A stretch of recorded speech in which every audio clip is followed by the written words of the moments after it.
প্ৰিয় শ্ৰোতা, আজি ৰেডিঅ' ক্লাছৰুমত উপস্থিত আছে গোৱালপাৰা মহাবিদ্যালয়ৰ ৰাজনীতি বিজ্ঞান বিভাগৰ সহকাৰী অধ্যাপক হকদাৰ Terang sir.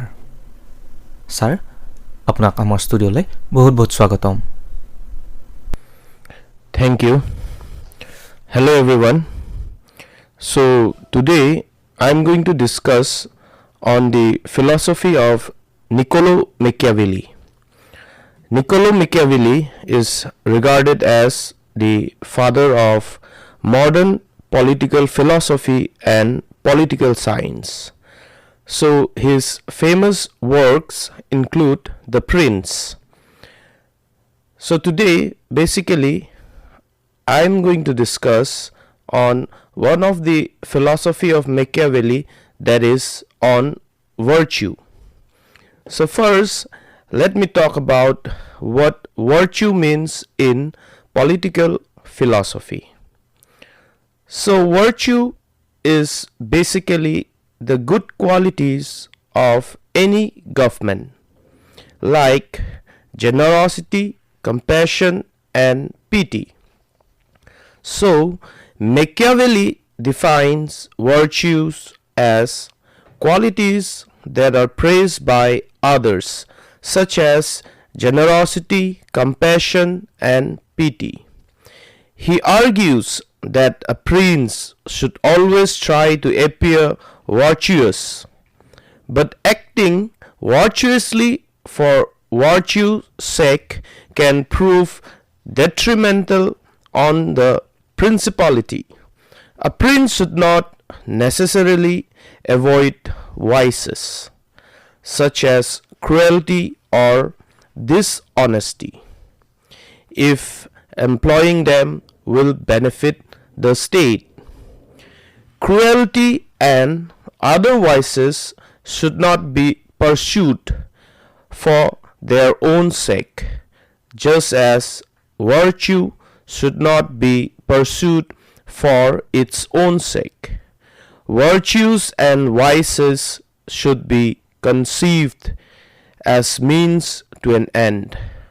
Every action the prince takes must be considered in light of its effect on the state, not in terms of its intrinsic moral value. According to Machiavelli's political context, the word virtue comes to the scene not only for describing the traditional ethical sense, but to signify the required skills, manners, and morals for playing the role of a successful leader. In order to figure out what Machiavelli means by the word virtue, we have to take a deeper look at the prince to notice when he used the term of virtue to illustrate persona and their actions. As Terence mentioned, there are, in Machiavelli's view, at least two different concepts of virtue, one for private citizens, another for princes. Machiavelli's opinion of virtue for prince is completely steady with the merciless instructions determined in the prince. Machiavelli believes that a ruler should choose his priority based on the rights of the state. Depending on the situation, a prince might make even a cruel decision, as the necessity has no law. It is an old argumentative subject amongst politicians and philosophers that the leaders should close their eyes on their own interests, oftentimes because of political survival. Machiavelli argues pessimistically about nature of being a ruler and needed virtues for saving realm. Machiavelli describes men as unstable, egocentric, unfavorable, and weak about appearances. Also, because they only do well under restrictions, it is better to be feared than to be loved.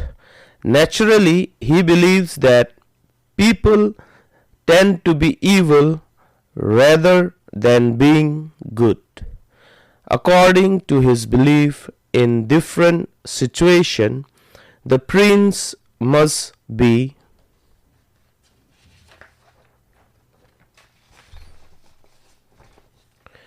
prepared to do anything in order to save his position, such as lying, cheating somebody, making cruel decisions, murdering a court member, or breaking treaties. But what is the reason that a prince should always be like this? Perhaps Machiavelli considers that being a leader, king, or prince is a massive title. During his history, only a few people have become leaders. In other words, it's a great fortune. Consequently, in order to save this title and the whole state, leaders should maintain it. However, things get clearer when we notice that offenses that a leader does are not the natural and ordinary necessity. In the beginning of the chapter 3, Machiavelli has written in the mentioned chapter that the second necessity in political position requires that one must always offend those over whom he becomes a new prince. Reading more accurately, it can be observed that this is a rhetorical passage. That let the reader decide about it. Raphael Major, related to this passage, writes, "This passage is kind of rhetorical sleight of hand leading the reader to believe that the consequences of the necessity is itself the necessity." Machiavelli then explained that the second natural and ordinary necessity should be something like self-defense. A leader most always is aware of enemies, but he must always be one step forward if he wants to protect his position. It is somehow reasonable to behave similarly to the Machiavelli's The Prince as a leader when the history has shown us that in the most of the courts political corruption has happened. To conclude, we can assume that the total qualifications that a leader needs in different contexts means virtue to Niccolo Machiavelli. In his belief, those virtues sometimes make leaders do actions for state necessity, whether it is a cruel action or kind. However, most of the time Machiavelli says that it is better to be feared than to be loved when leaders cannot be both. From this, we can assume that the subjects that Machiavelli has mentioned in The Prince are currently happening in several countries around the globe. Sometimes commonplace people do not want to believe in the reality of something which is normally based on their emotions. But Machiavelli has written his book very realistic, as the politics are in the group of most dangerous and hardest things in comparison with other positions.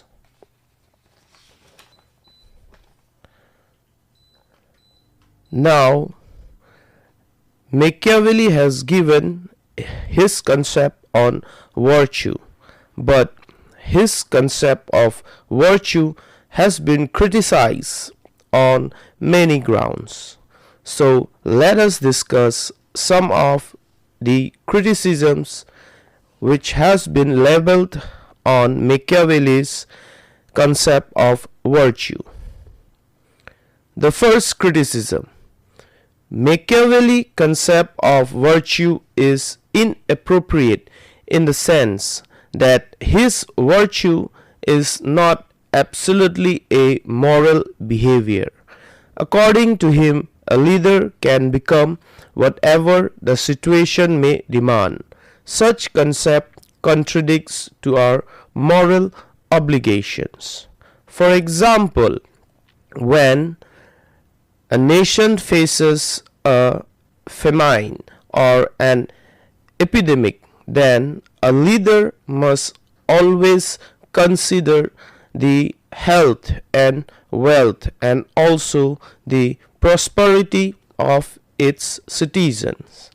So basically, if we follow Machiavelli's concept of virtue, then the situation may be worsened, or the nation or the state may face different consequences which is very much difficult to predict. The second criticism: virtue is not only a character required by a leader, even common individuals must be virtuous. So here it emphasizes the importance of virtues that has to be induced even with the citizens of any nations. It is not necessary that only a leader required a good character, but also its citizens. It has been said that a country with its citizens is virtuous, and that can be a good form of government. For example, Professor Garner has said that the citizens gets their government based on their characters. So if the citizens of a nation is virtuous, then their government will also be virtuous. The third criticism: Machiavelli has given enough authority to a leader which may, in certain conditions, turn against the whims of the common masses. So here it has been criticized that if the citizens or the common masses revolt against the leader may use forces to subside or to suppress the revolution of the common masses. So it is not always favorable for any kind of states or nation that their leader must always use force against its citizens or the common masses. Next, the fourth criticism: the maxim "it is better to be feared than loved" is not in accordance with modern concept of democracy. It is impossible for one to develop to the fullest living in fearful environment. So in this criticism, it has been said that if we live in fear, or if we lead our life in a fearful conditions, then it is impossible for anyone to develop to their fullest. For example, if we fear anyone or any organization, like the presence of terrorism or any dictatorial rule, then the citizen or any common masses might not be able to grow or develop their personality into the fullest. And the last criticism, the virtue that Machiavelli had presented may become an instrument of cruelty, tyranny, and oppression by the hands of the leader. So here it has been mentioned that according to Machiavelli, if these powers are given to the leader, then we might not be able to say that that leader will always be virtuous, because Machiavelli has given utmost power to its ruler or the prince. For example, when the ruler or the prince is at leisure, then he might be virtuous, but in times of crisis he may show his different personality, like cruelty, tyranny, and oppression. So these are some of the criticisms of Machiavelli. So at last we have to say that even though there are many criticisms leveled against Machiavelli's concept of virtue, yet we cannot ignore his conception, because Machiavelli is the first person to separate politics from ethics and religion. So let me discuss about his idea of separation of politics from ethics and religion. Machiavelli is of the view that the influences of religion and ethics towards politics is not necessary, or if religion is always influenced in the policy of a nation, then that nation might not prosper. According to Machiavelli, religion and politics should not come together. Because of that, he has given his concept of virtue. So according to Machiavelli, it depends upon the whims of the ruler on how to rule his nation. For example, there might be an unnecessary revolution in any nation, or for example, there has been a protest against the government which has been led by some unnecessary anti-social elements. So during such period, it is the duty of the leader or the ruler on how to deal such situation. For example, in modern nations, the danger of terrorism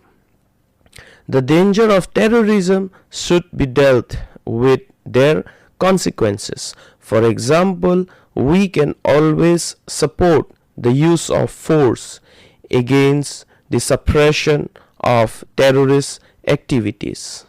So likewise, there are many examples which we can apply Machiavelli's concept of virtue in modern times.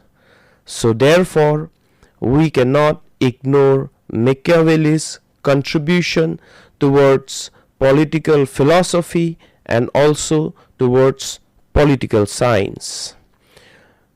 So Machiavelli, in his famous work The Prince, has mentioned about how a ruler should be and how his administration should be, and also he has his famous concept of separation of politics from religion. So Separation of politics from religion and ethics is necessary. Machiavelli has given that philosophy based on his experiences during his time. As Machiavelli was from Italy, he has seen or witnessed such influences of religion, especially from the church, in terms of the government. So Machiavelli considered that the church or any form of religious institution must not influence the working of any form of government. However, Machiavelli took a farewell from connecting ethics and politics, and in fact separated the two from one another. Therefore, he was the first thinker to view politics as separate from ethics. He classifies governments into two forms, the ideal form and the practical form. According to him, the republic is a perfect form of government, but it can only exist if the public is virtuous in themselves. The second best form of government, and perhaps a more practical one, is a monarchy, which he proposes for vicious people. It is worth noting here that during Machiavelli's time period in Italy, monarchy was not uncommon. According to him, the field of politics does not follow the same conventional ethical standards. It's important to note here that in the case of the republican government, which he suggested as the best form of government, ethics played an important role. But since most people were not virtuous, the republican government wasn't a possibility, and only a monarchy could rule them. Thus, a prince should be busy with the duty of serving and maintaining his subjects. So with this, let us conclude the topic.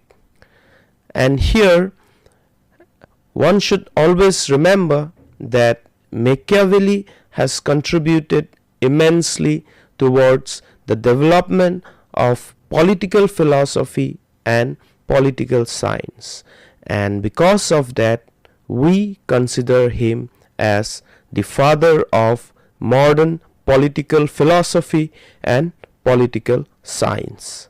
Thank you.